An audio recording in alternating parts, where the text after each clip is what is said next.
It was late 2026, and the world was waking up to what was happening in the United Kingdom, specifically England. The President and Vice President of the United States, bastions of freedom and democracy, became extremely concerned about stories emerging from within England.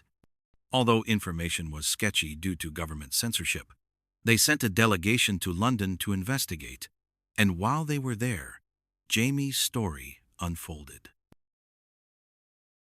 The rain tapped gently against the slate roof of the Ashcroft family home in the village of Wexley, nestled in the rolling hills of Kent. 12-year-old Jamie Ashcroft had always loved rainy days. They gave him an excuse to explore the attic, a dusty realm of forgotten relics and whispered stories. It was on one such afternoon that Jamie stumbled upon the box. It was tucked behind a stack of old gardening tools and a broken telescope. The cardboard was brittle, the tape yellowed with age. He opened it with the reverence of an archaeologist uncovering a tomb. Inside lay a white folded cloth with a bold red cross, the St. George's Cross. Jamie's breath caught. He'd only seen the flag in old photos, in history books that had been quietly removed from school shelves. The government had banned it, claiming it incited division and unregulated patriotism. Possession was a criminal offense. People had been arrested, homes raided, but here it was, untouched, sacred. He held it up to the attic light, the red cross glowing like fire through the dust. Something stirred in him, a pride he didn't fully understand, but felt in his bones. He folded it carefully and tucked it into his backpack. He didn't know what he'd do with it yet, but he knew one thing. He must protect it. England in 2026 was a shadow of its former self. The government had covertly gone from democracy to dictatorship. It had outlawed all symbols, thoughts, or ideas of regional identity. The Union Jack had been redesigned, stripped of its crosses. St. George's Day was no longer celebrated. Even singing Jerusalem was considered subversive. Surveillance drones hovered over towns. Posters of government ministers' stern faces adorned every public space. Police went door to door checking citizens' political thinking and demanding social media login details. Any British person believed to be against the government narrative were swiftly dealt with by corrupt judges and locked up. Jamie's parents never spoke of the old days. His father, once a history teacher, now worked in a government warehouse. His mother, once a singer, hummed only lullabies. They were good people, but they were afraid. Afraid for Jamie and for their present and future liberty. Jamie wasn't. Not yet. Jamie hid the flag beneath his mattress, wrapped in an old pillowcase. At night, he would take it out and stare at it, imagining knights and footballers, parades and protests. He began sketching it in his notebook, practicing the angles of the cross, the proportions of the field.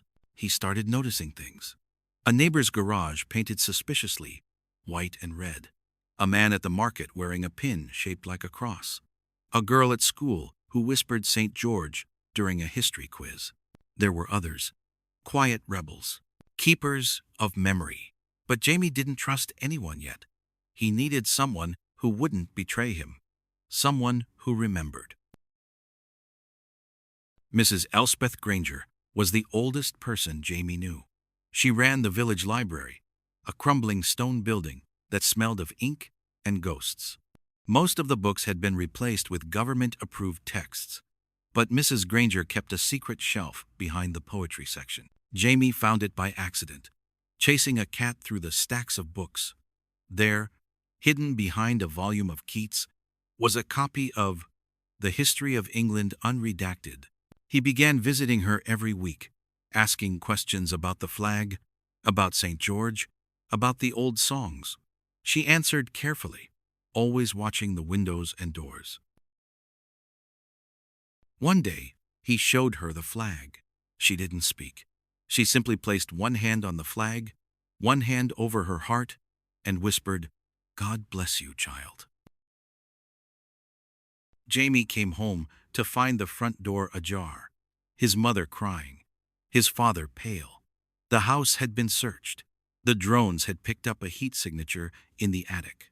They hadn't found the flag, but it was close, very close. That night, Jamie moved it to the library. Mrs. Granger hid it in the hollow of an old globe. "It's safer here," she said. "But you must be ready. The time will come." Word spread quietly. A march was planned for St. George's Day. Not in London, but in the countryside, where the drones were fewer and the hearts were stronger. Jamie wanted to go. His parents forbade it. "You're just a boy," his father said. "You don't understand what they'll do." But Jamie did. He understood better than anyone. He returned to the library and retrieved the flag.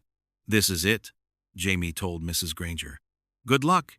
I'll see you there," she replied.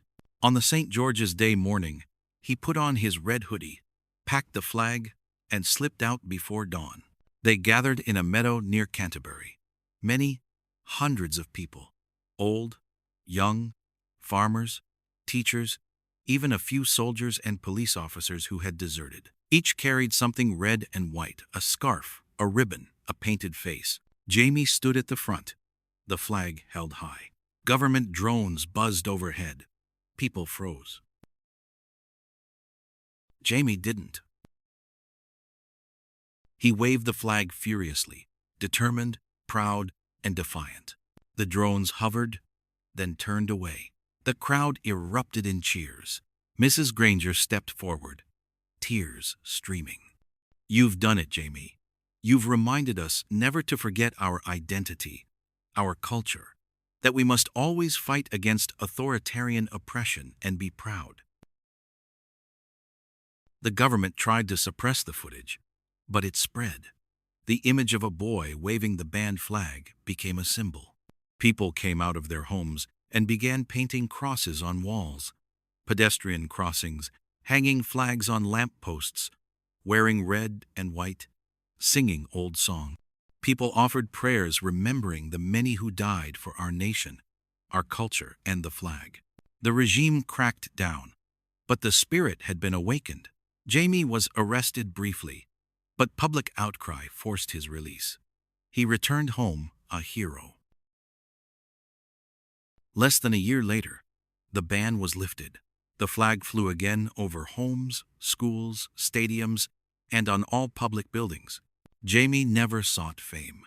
He returned to the attic, now cleared of dust, and placed the flag in a frame.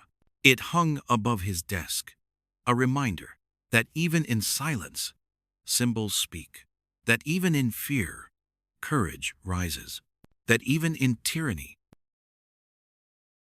a boy can carry a nation's soul.